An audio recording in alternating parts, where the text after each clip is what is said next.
Hello, everyone. Welcome to Becoming Bold Podcast, and welcome back to another episode. If you're new here, welcome. My name is Cynthia, and on here I talk about faith and how to boldly live it out, whether it's overcoming fears or getting uncomfortable to follow the will of God.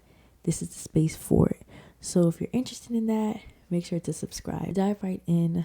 As you guys can tell by the title, we're going to talk about faith and how we as Christians need to put our full trust in the Lord, even though things are hard, even though things don't make sense. What does trusting in the Lord look like, right? So let's say the Lord has given you a desire. He placed a certain desire on your heart. And let's say that desire is marriage, right? And he didn't tell you a specific time frame on when you are going to get married, but you just know that you are, right?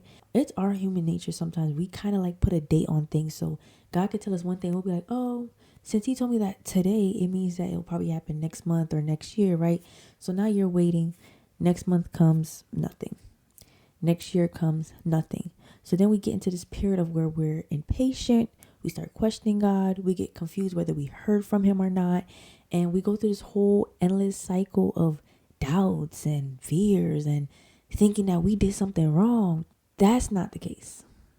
That is not the case. It's just God has an appointed timing on when he wants to do things in our lives. So if it is marriage that you're waiting on, trust that the Lord has the right timing to when he wants you to become one.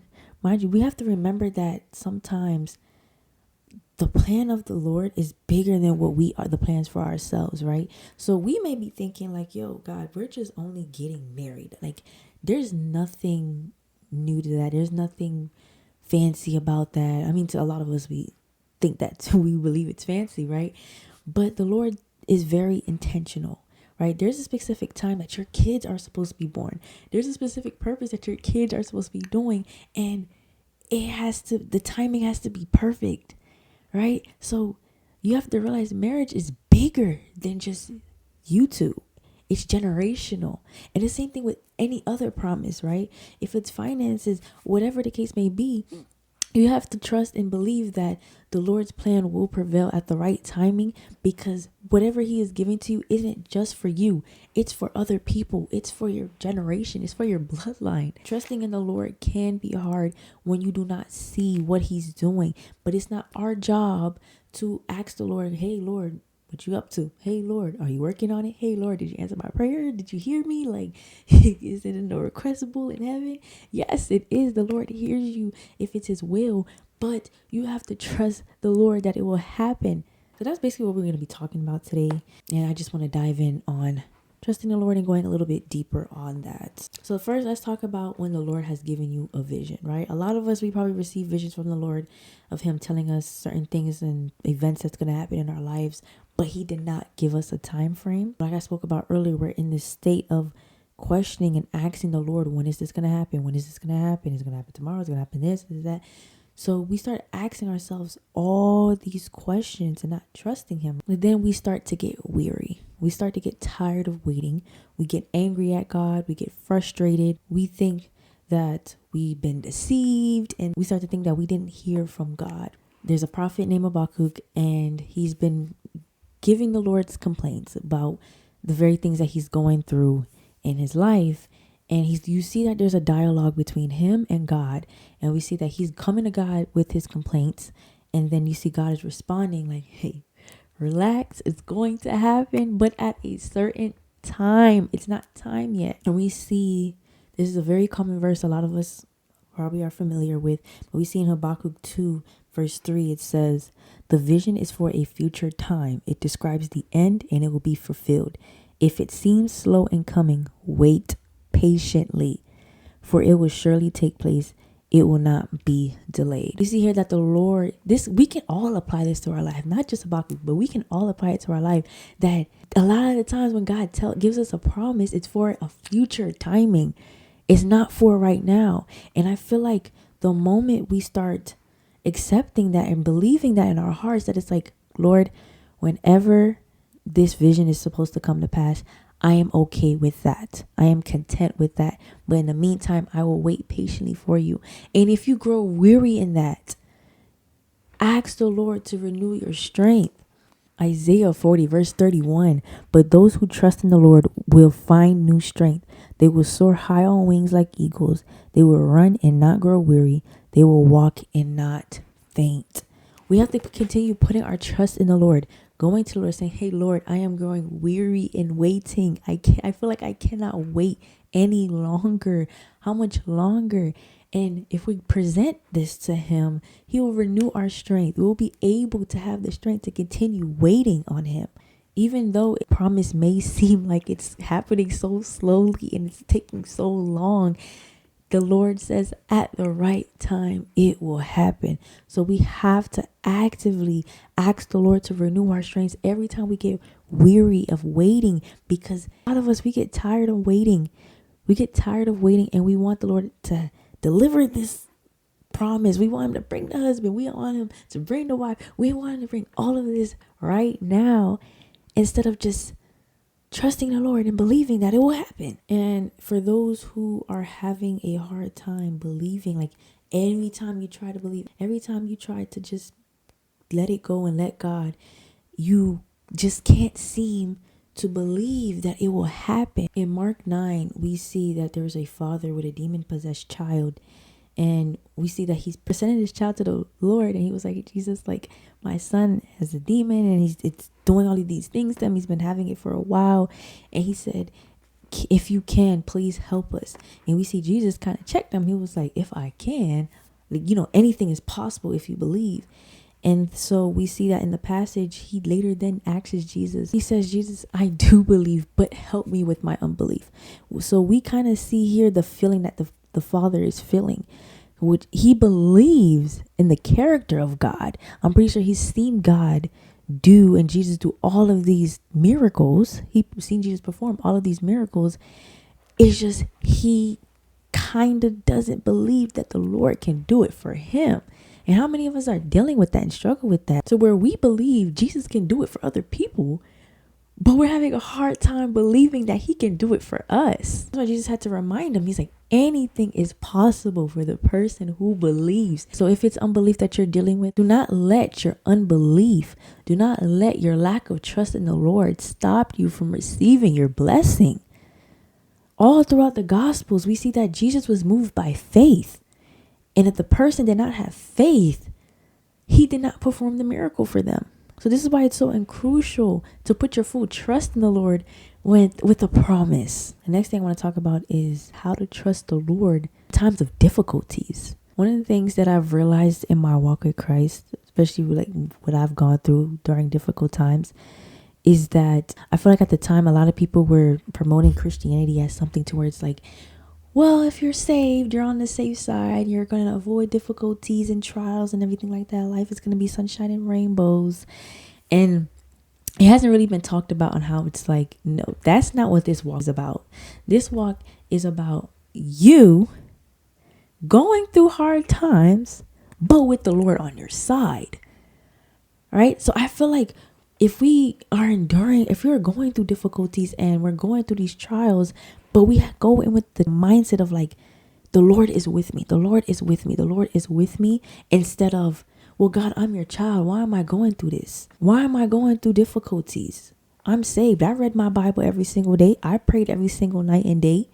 I've obeyed all your commandments. Why am I going through this? And I feel like if we have this mindset in our walk that we're not supposed to go through anything because we've been obedient to the Lord, it's going to be hard for us to trust him that he'll get us out of a situation. And instead, that's going to prolong the trial that we're going through. Anything that we go through is to help mature us. It's to help to see another side of the Lord that we didn't see, right? So when we go through trials and difficulties, you're supposed to see that as something to help you grow and mature as a Christian. So we're supposed to see trials and difficulties as something to help us grow. And if you're seeing it as something to where it's like, the Lord hates me, the Lord don't like me, he doesn't want me to have anything good in my life. If we're seeing it like that, we're going to miss the whole point on what the Lord is trying to show us through this trial. So lowering that expectation of, hey, I'm God's daughter and nobody can touch me, the enemy can. No, get that out of your head. No. we have to go through these trials with the mindset of like, okay, God, it's another problem. What do you want me to learn from this?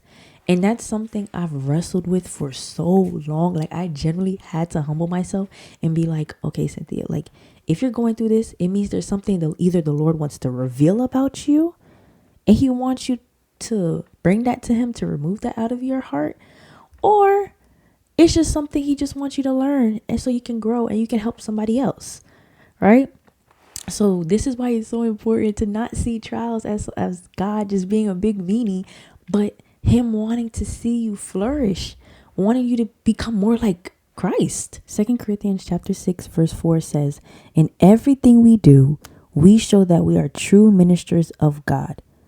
We patiently endure troubles and hardships and calamities of every kind.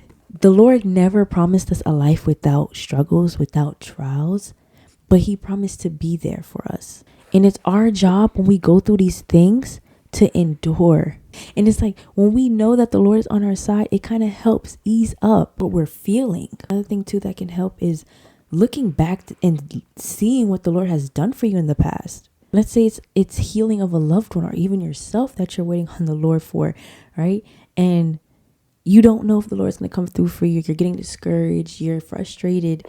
But the Lord has came through for you time and time in the past, right? So I feel like looking back on our past and seeing what the Lord has done for us in our past is a great way to help us endure the trial that we're currently facing.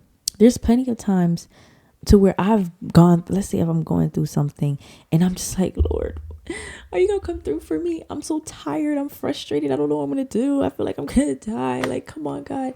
And I know God's just looking at me like, girl, you say this every single time. Every single time you're going through something, you say the same thing. But did I not come through for you? And I'm just like, you're right. You're right, God. You got that. So it's like, it gets to the point where you eventually just got to be like, you know what? I surrender this situation to you, Lord. Help me to endure. Another way that help you navigate through these tough times is reading verses that remind you that the Lord is with you. We have Isaiah 41 verse 10. Don't be afraid, for I am with you. Do not be discouraged, for I am your God. I will strengthen you and help you, and I will hold you up with my victorious right hand. Deuteronomy 31 verse 6b. So be strong and courageous. Do not be afraid. Do not panic before them, for the Lord your God will personally go ahead of you, and he will never fail you nor abandon you.